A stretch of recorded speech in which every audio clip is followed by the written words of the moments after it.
الله الحمد لله رب العالمين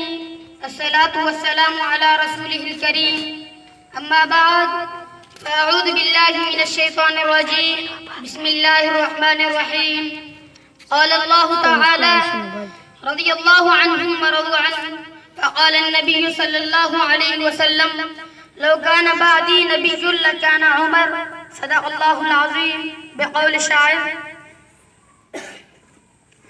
گلشن کی بہار صحابہ ہیں گلشن کی بہار صحابہ ہیں روشن مینار صحابہ ہیں مطلع انوار صحابہ ہیں محبوب غفار صحابہ ہیں سنیوں کی دل کی دھڑکن کا ہر وقت قرار صحابہ ہیں کفار کی دکھتی رگ رگ میں چلتی تلوار صحابہ ہیں صادق اور امین صحابہ ہیں احسن میں حسین صحابہ ہیں وہ دیکھ لو آج بھی روزے میں روزے کی مکین صحابہ ہیں انتہائی قابل احترام اساتذہ کرام اور میرے ہم مقصد ہم سفر ہم ذہن ہم نوا دوستو السلام علیکم عزیز دوستو آج کے اس پر رونق محفل میں مجھے جس موضوع پہ لب کشائی کرنے کا موقع ملا ہے وہ ہے حضرت عمر رضی اللہ تعالی عنہ میرے عزیز دوستو قیامت کے دن جب شہداء کی شہادت کی باری آئے گی تو کسی کی شہادت کی گواہی جنگ احد دے گی کسی کی گواہی جنگ بدر دے گی کسی کی گواہی جنگ خیبر دے گی کسی کی گواہی جنگ خندق دے گی کسی کی شہادت کی گواہی فلسطین کی گلیاں دے گی کسی کی شہادت کی گواہی برما کی دیواریں دے گی کسی کی شہادت کی گواہی کشمیر کی وادیاں دے گی مگر قربان جاؤں میں سیدنا فاروق اعظم پر کہ جب اس کی شہادت کی باری آئے گی تو مسجد نبی کی محراب بھی گونج اٹھے گی کہ اے اللہ آج عمر کی شہادت کی گواہی میں دیتا ہوں وہ فجر کی اذان بھی گونج اٹھے گی کہ اے مولا آج عمر کی شہادت کی گواہی میں دوں گا میرے عزیزو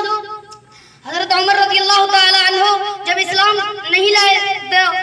جب اسلام لائے تو صحابہ کرام اور نبی صلی اللہ علیہ وسلم بیت ارقم میں نماز پڑھا کرتے تھے تو حضرت عمر رضی اللہ تعالی عنہ نے تمام صحابہ کرام اور نبی صلی اللہ علیہ وسلم کو لے کر کعبۃ اللہ میں نماز ادا کیا اس خوشی میں صحابہ کرام رضی اللہ تعالی عنہ نے ایسے زوردار نعرہ لگایا کہ پہاڑوں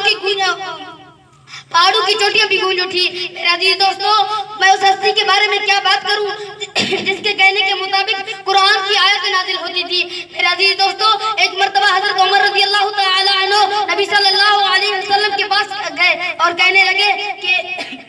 اے نبی صلی اللہ علیہ وسلم میرا دل کہتا ہے کہ میں مقام ابراہیم کو نماز کی جگہ بنا دوں تو قرآن میں آیت اتری ہے کہ وَاتَّخَذُوا مِن مَقَامِ إِبْرَاهِيمَ مُصَلَّى کہ مقام ابراہیم کو نماز کی جگہ بنا دی جائے میرے عزیز دوستو جس رستے سے عمر آتا شیطان رستہ چھوڑ دیتا تھا حضرت عمر رضی اللہ تعالی عنہ نے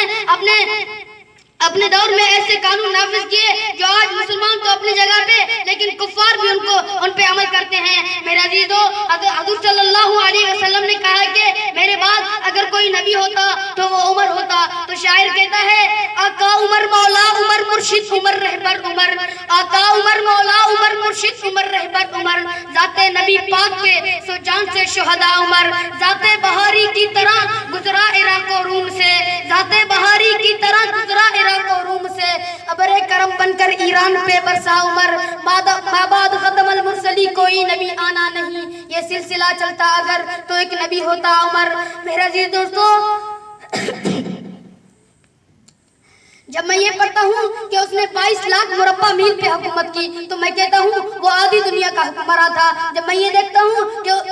اس کے دور خلافت میں رعایا سوتی تھی حاکم جاگتے تھے تو میں کہتا ہوں وہ آدھی دنیا کا حکمراں تھا جب میں یہ دیکھتا ہوں کہ رعایا مکانوں میں سوتے تھے اور خلیفہ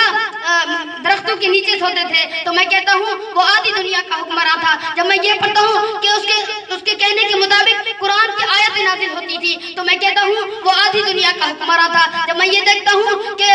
جس راستے سے عمر آتا تو شیطان راستہ چھوڑ دیتا تھا تو میں کہتا ہوں وہ آدھی دنیا کا حکمراں تھا بس اللہ تعالیٰ سے دعا ہے کہ ہمیں حضرت عمر کی سیرت پہ عمل کرنے کی توفیق عطا فرمائے آخر میں یہ شعر کہہ کر اپنی جگہ لوں گا وہ پہلا مددگار پہلا صحابی وہ پہلا مددگار پہلا صحابی نبی نے جسے ہر قدم پر دعا دی وہ افضل بشر بعد از انبیاء ہے وہ افضل بشر بعد از انبیاء ہے